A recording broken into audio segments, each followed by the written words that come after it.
The other big story, of course, is this massive winter storm that slammed a good portion of the U.S. from New Mexico to Maine with heavy snow, severe ice, and record low temperatures.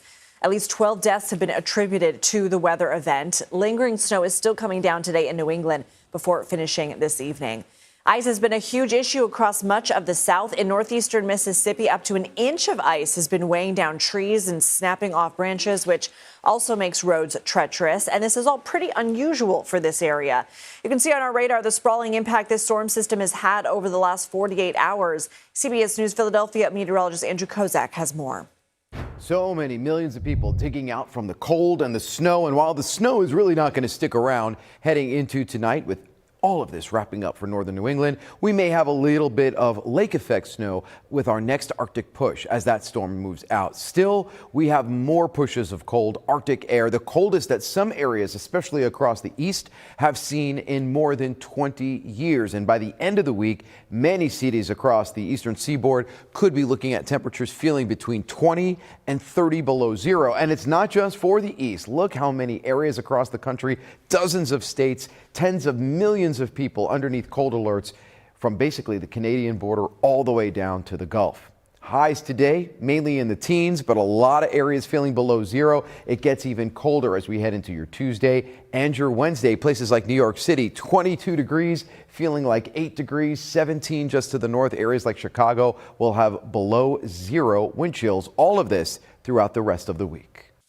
Andrew, thank you.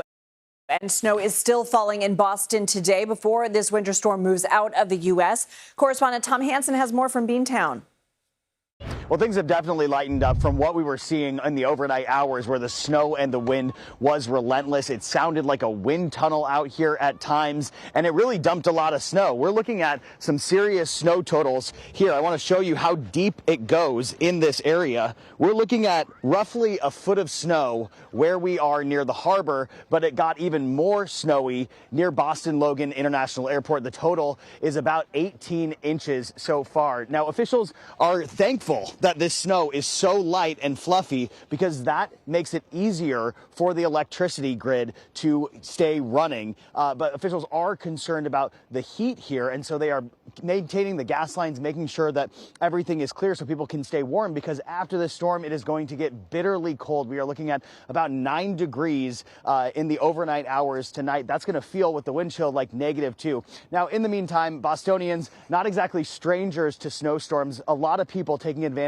of the fact that school has been canceled today. You have kids out here at least attempting to sled down this hill, really making the most out of this day. There are also dogs over in the background here. We've been seeing plenty of that throughout the day as well. But as I mentioned, these temperatures are going to get frigid in the days to come. Lindsay? All right, Tom, thank you.